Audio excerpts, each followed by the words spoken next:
നമ്മൾ ഇന്നിവിടെ ഉണ്ടാക്കാൻ പോകുന്നത് മധുരക്കള്ളി മിൽക്ക് ഷേക്കാണ്. അതായത് ഡ്രാഗൺ ഫ്രൂട്ടിനെയാണ് മധുരക്കള്ളി എന്ന് പറയുന്നത്. അപ്പോൾ നമുക്കത് എങ്ങനെയാണ് ഉണ്ടാക്കാമെന്ന് നോക്കാം. ആദ്യമായിട്ട് നമുക്കതിനെ കട്ട് ചെയ്തെടുക്കാം, 2 പീസാക്കി കട്ട് ചെയ്തെടുക്കാം.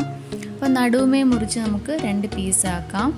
അങ്ങനെ എടുക്കുമ്പോഴാണ് കൂടുതൽ എളുപ്പം. നമ്മുടെ ഇതിൻ്റെ ഈ ഫ്രൂട്ടിൻ്റെ സ്കിന്നിൽ നിന്നും ഫ്രൂട്ട് റിമൂവ് ചെയ്യാൻ ഏറ്റവും എളുപ്പം അങ്ങനെയാണ്.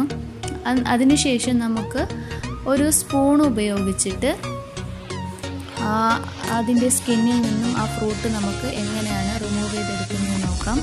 ഇങ്ങനെ സ്പൂൺ വെച്ചിട്ടൊന്ന് പ്രസ് ചെയ്ത് കൊടുക്കുക. ഇങ്ങനെ ആ ഫ്രൂട്ടിനെ നമ്മളൊന്ന് കറക്കി കൊടുക്കുക, എന്നിട്ട് ഒന്ന് പ്രസ് ചെയ്യുക. അപ്പോൾ തന്നെ ഫുള്ളായിട്ടും അതിൻ്റെ സ്കിന്നിൽ നിന്നും ആ ഫ്രൂട്ട് റിമൂവ് ചെയ്ത് വരും. പിന്നെ അതായത് ഈ മധുരക്കള്ളി എന്ന് പറയുന്നത് ഒരുപാട് ബെനിഫിറ്റുള്ള ഫ്രൂട്ടാണ്. നമ്മുടെ സൗന്ദര്യം നിലനിർത്താനൊക്കെ ഉപയോഗിക്കും.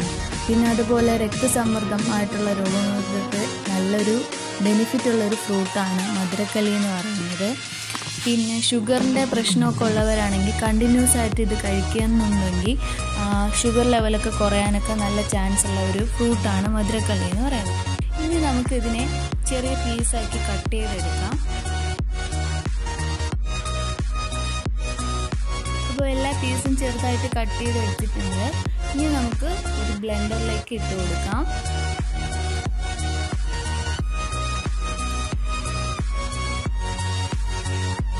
ഒരു ബ്ലെൻഡറിലേക്ക് ഇട്ട് കൊടുത്തിട്ടുണ്ട്.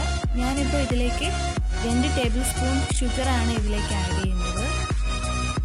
നമ്മളുടെ മധുരത്തിൻ്റെ അളവ് എത്രയാണോ അതനുസരിച്ച് നമുക്ക് ഷുഗർ ആഡ് ചെയ്ത് കൊടുക്കാം. അതിനുശേഷം 2 കപ്പ് പാലാണ് ഞാൻ ഇതിലേക്ക് ഒഴിക്കുന്നത്.